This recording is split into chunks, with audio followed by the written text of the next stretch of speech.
Welcome back to the second part. And my plan now is with these 4 infantry brigades under Cheatham to start pushing forward, anchoring the left flank on Doctors Creek. We have Wharton here already overwatching the right flank.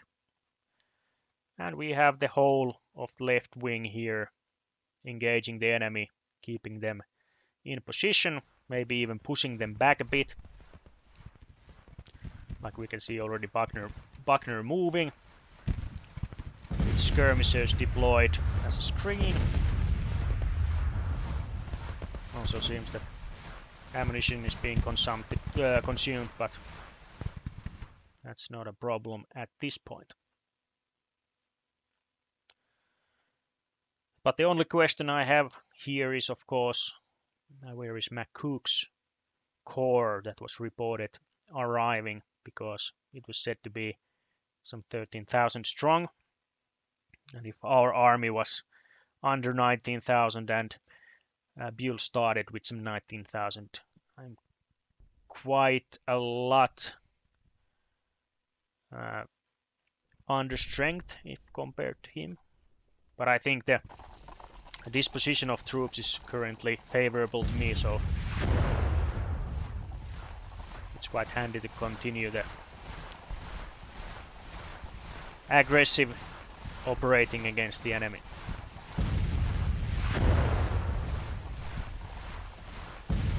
So at this point, let's give Anderson the order to defend. And we can order the reserve to deploy along this creek, ready to move out if needed, either here to support Anderson or Buckner here on the right.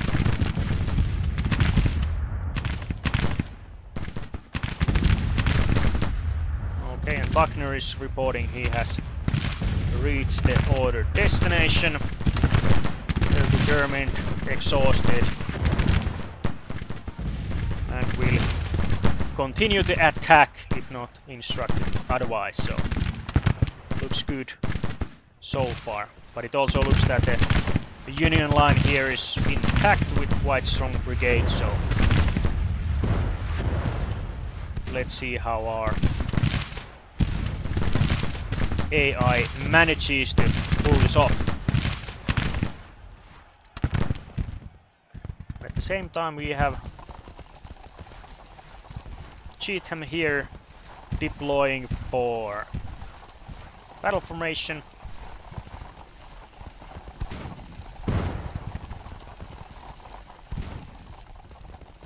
For Cheatham, let's give also the order to attack. And once the order is in, we start moving him forward and crushing the enemy flank. So basically everything going according to plan so far.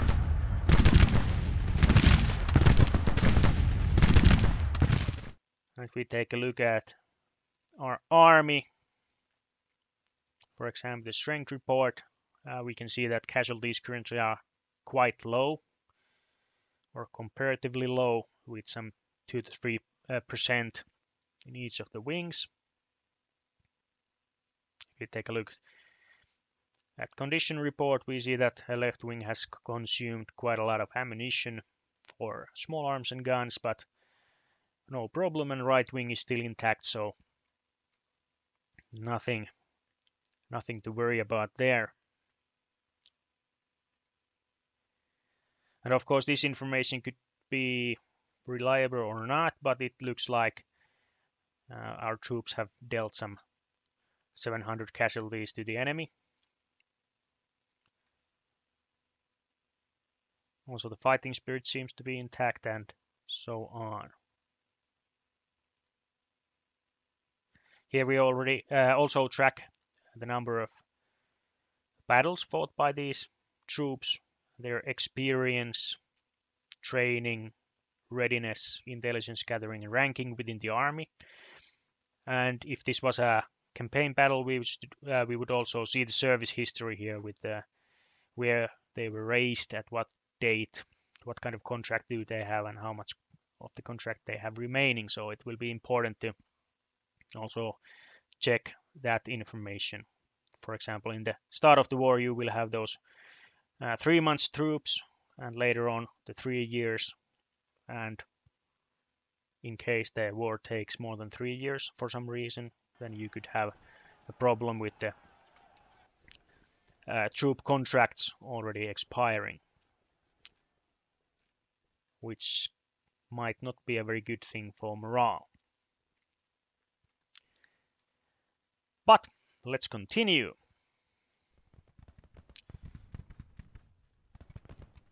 Still we have Cheatham distributing the orders to attack.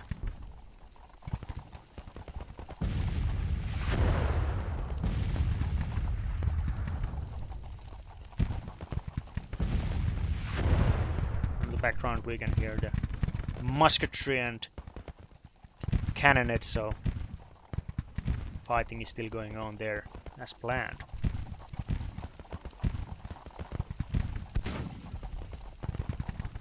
Let's give them the order to push forward. And now that I give the order here behind the enemy troops, means that that's their final objective. If and when, in this case, they run into enemies, before that they will deploy, they will fight, but when the fighting is over and the enemy is routed, they will continue to this destination I have given them, so you can trust them to take care of business, so to say. And what we have here, last information is that got more troops from Buckner's Corps in contact. And of course that's only a good thing. No, I mean Cheatham's division. And now the attack order is being delivered to the units. And off we go to carry the day.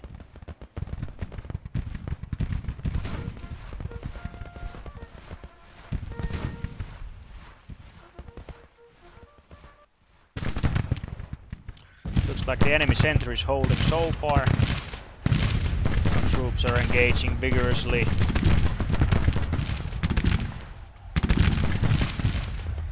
But the fighting, as you can see, if we turn on the range cones, it's basically on a quite long range if you compare to the effective weapon range. So the casualties dealt from these ranges are not that great, so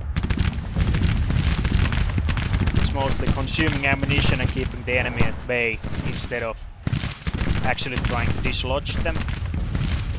But if I want Buckner to actually start pushing forward, I could still give him the order to assault, but I think in this case it's quite sufficient for him to just keep the enemy under fire and let Cheatham take care of business.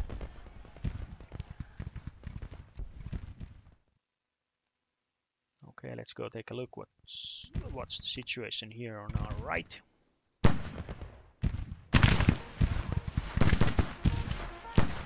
Got our infantry engaging the batteries in front.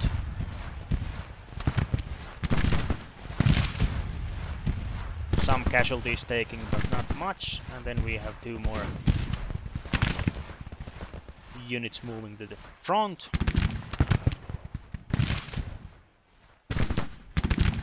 Okay, Powell is reporting that he's losing men, but can still hold.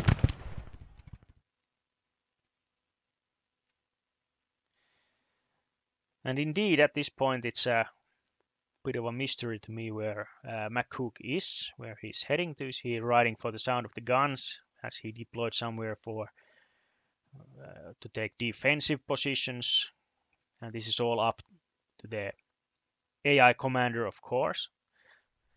And having this situation he has now here near Petershill, it could be that he has already given the orders to start fighting defensively, or it could be that he's using a McCook to reinforce the main line or even flank, but currently we don't know that.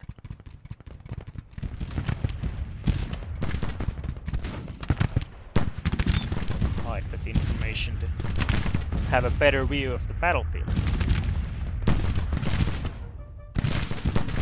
At this point I could show you how constructing entrenchments works in real time. So you can plan them just like pre-battle. And now we have this transparent looking breastworks here.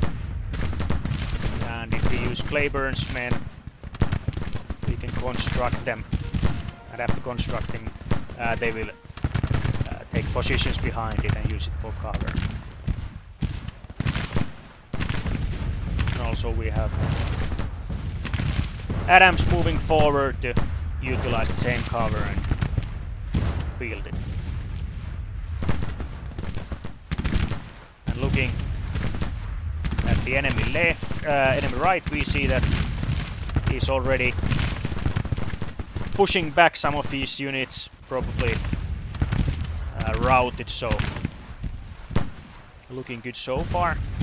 And in the distance we see the flanking maneuver moving forward, so everything going according to plan.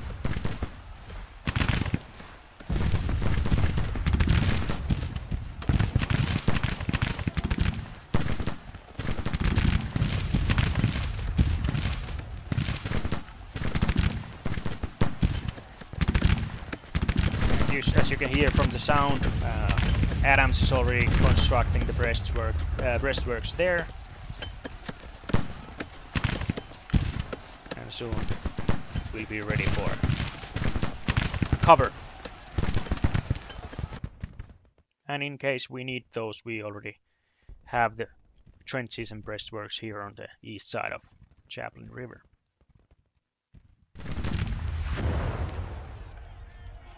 So far doesn't look like the enemy flank is giving in too much, but we have the numbers, so it should be just a matter of time.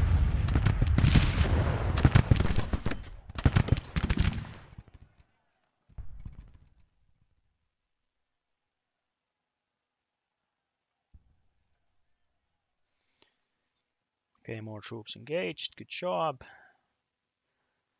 At this point we have Anderson and his troops beaten back the enemy here, so we can reform the defensive line here. And out of the 5,000 troops he has lost some almost 800, so, and also has expended 1/3 of the ammunition, so their combat power is not the same as the beginning. We have more troops in contact, so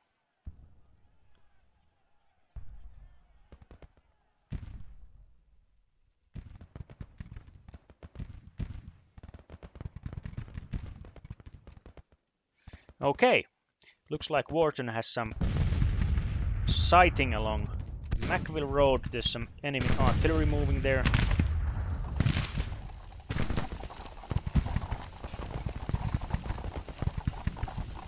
Taking a closer look, we see the dust all along the road, and we can hear that troops are marching, so it looks like it could be McCook arriving on the nick of time. So while we are successfully pushing back this corps here, it looks like our right is threatened from the other direction, so let's start deploying our troops.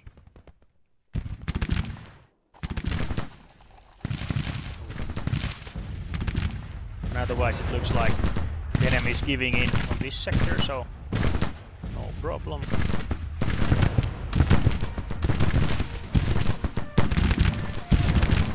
These small units we see here, these detachments, they're sent or researched by the AI. So basically, if the enemy, for example, leaves guns behind, These small detachments can be used to occupy those guns and turn them against their previous owners. The Claiborne's small brigade, we can also move that to a bit better position behind the wooden fence here. Why not deploy some skirmishers here? Okay, and Anderson is reporting that he has reached his objective, which is here with the 4,000 troops he has at hand. So, if you compare the situation to what we have had previously, it looks like the Union line has been thinned out quite well, but it's still quite strong here. We are running a bit out of steam, except here on the right, but here we seem to have enemy troops already assembling, so maybe it's a good time to start consolidating, no longer push fiercely forward, because it could be that soon we will have more trouble on our right flank than we can handle. So, again, let's contact Cheatham and give him order to deploy to defend.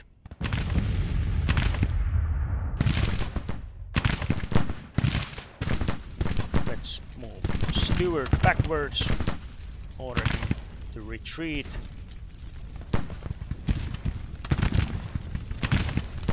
Same go to Smith.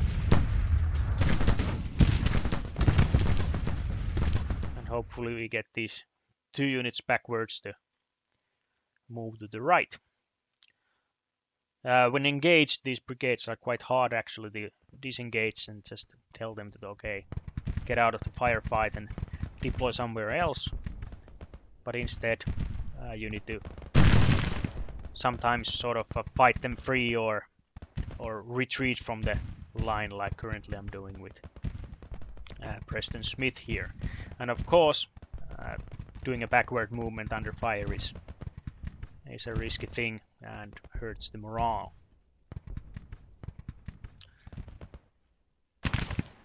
Here we have a sort of artillery duel going on with Stanford's 8 guns against some artillery there. And this is just shelling the woods, like they say. It's no real damage to either side, at least yet. Okay, it's already past 1600 hours. The fighting on the left flank has ceased. Anderson is rallying his division. So we have some stragglers moving back, something we don't want at this point.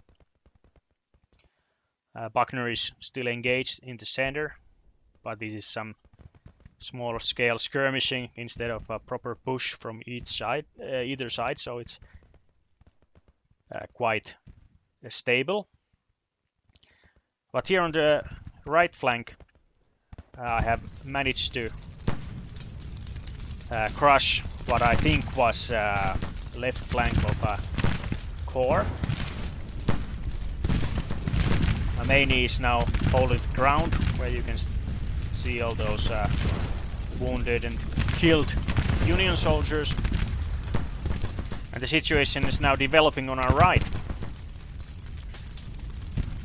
with visibility to multiple batteries firing,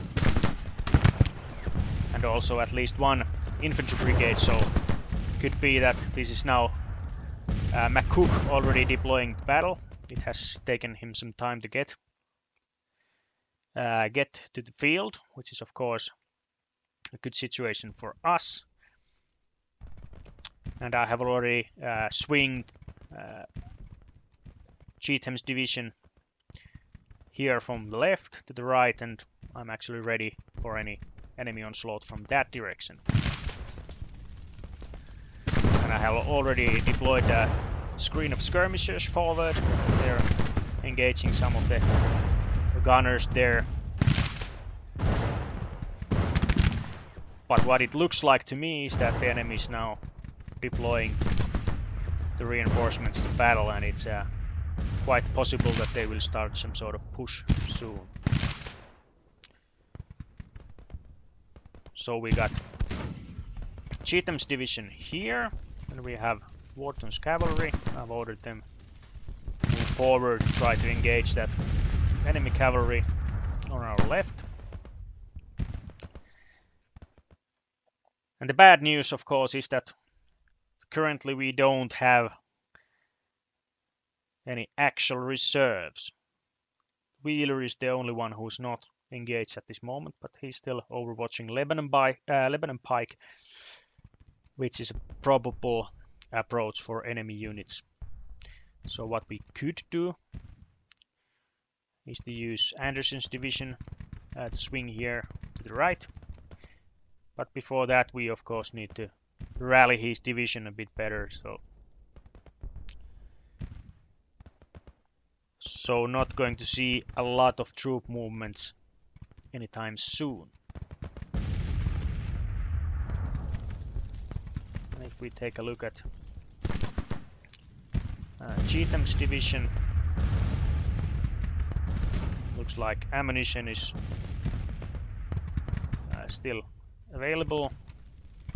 Casualties are quite low compared to the size of his unit, but could he hold his whole flank and whole front here on his own? That remains to be seen. What we do have is we have the reserve here. I think it would be a good idea to reattach them to their commands. So Buckner will get Claiborne back, and Adams and Palmer will join Anderson, and then we can start thinking about swinging Anderson to the right. And looks like the enemy here in the forest is quite discouraged, so I don't see a big need to keep a lot of troops here on the left.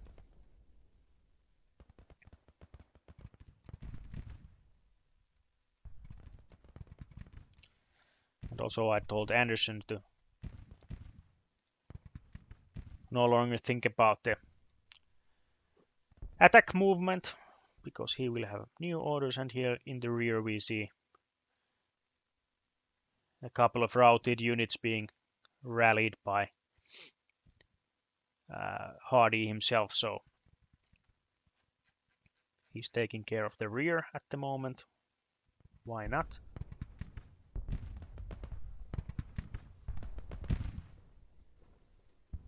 And what we can also see at this point is the balance bar has been moved to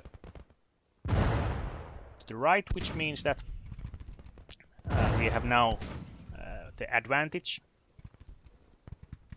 And looks like the enemy is a bit discouraged by the situation, because it looks like the core that has been here in the center, or his right, depending on how you look at things, it has been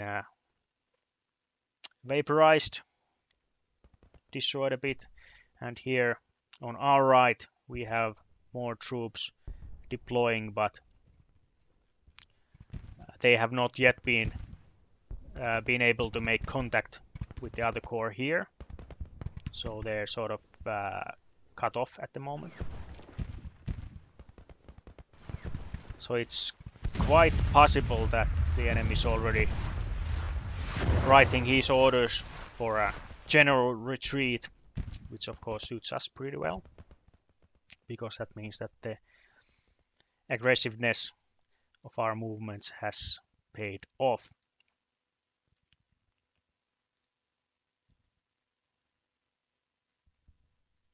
But at this moment it's a good idea to start moving Anderson to the right, even though his command has not yet been completely rallied.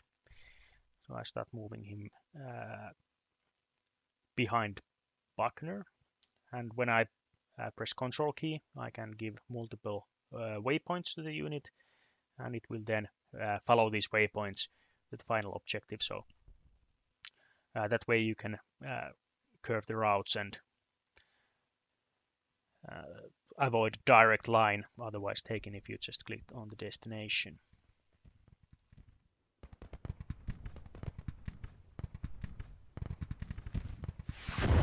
Looks like that building took a bit of a beating in the cannonade, but well, that's life.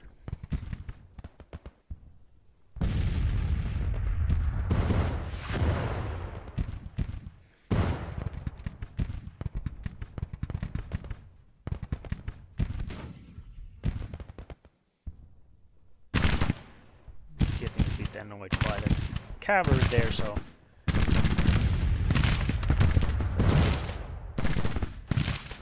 mainly forward to try to engage them.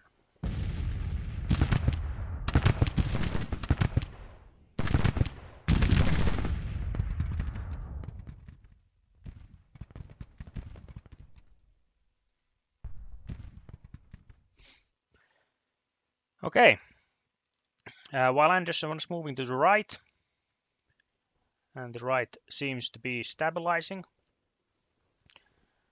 the night has fallen and it's the end of the day. And at the end of the day, the armies are resupplied from the trains, and also there will be another deployment phase. So with the first click we can see the army being resupplied from the east, and on each unit that's in command range of their commanders, you see the flow of the supplies to the units. The frontline units, they will also distribute ammunition between themselves. So for example, if one of the brigades has not fired a single shot and the other one is he has their guns dry, they will level the ammunition between themselves. But yeah, troops are now resupplied. After that, the front lines are calculated from the situation which is currently ongoing, and within the calculated area you can redeploy your forces. This part of the game is still unfinished and it will be improved later, but you get the idea that after each day, depending on the ground you have covered, you can then deploy your troops there and give them orders. So for example, let's straighten out lines for Buckner. Then we have Anderson moving in here. During the night we could move them forward into the position where we wanted them. And we could also consolidate our troops facing the core here. And now again, we had the possibility to entrench during the night.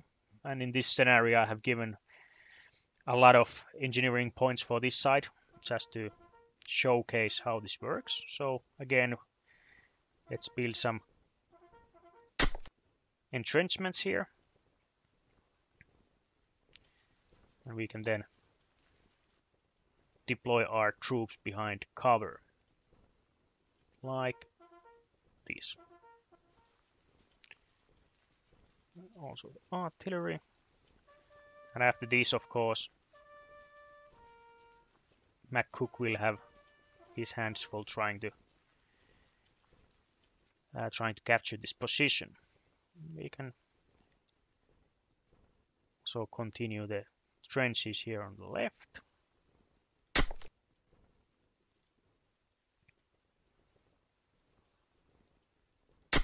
Like that.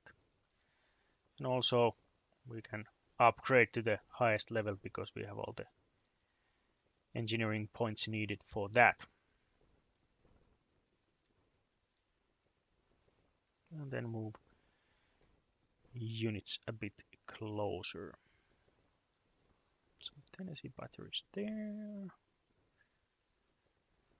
Main troops there. And in case of Anderson, we can hold them back here. So let's deploy Claiborne's troops in the trenches instead.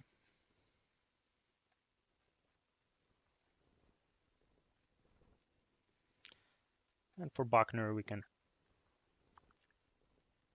throw up in the woods a line of breastworks. Like that. Let's just push the troops there into cover, which they will automatically take.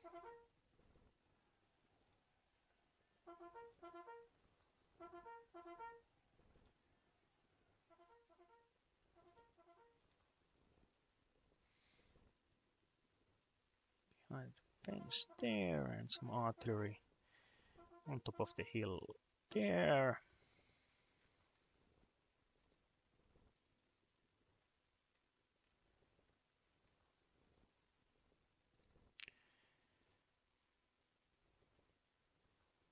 Now we have the quartermaster's morning report that, okay, morale in the army is intact. Some 1,300 wounded soldiers are reported in the ambulances.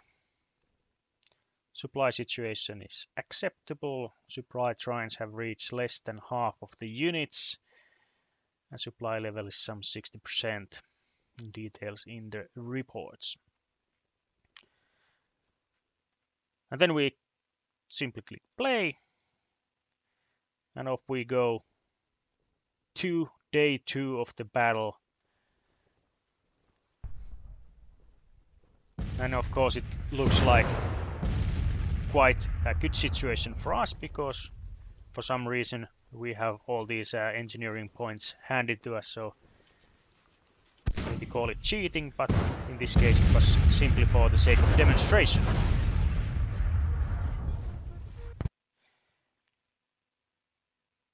Okay, that's about it for today's gameplay video. I hope you guys liked what you saw.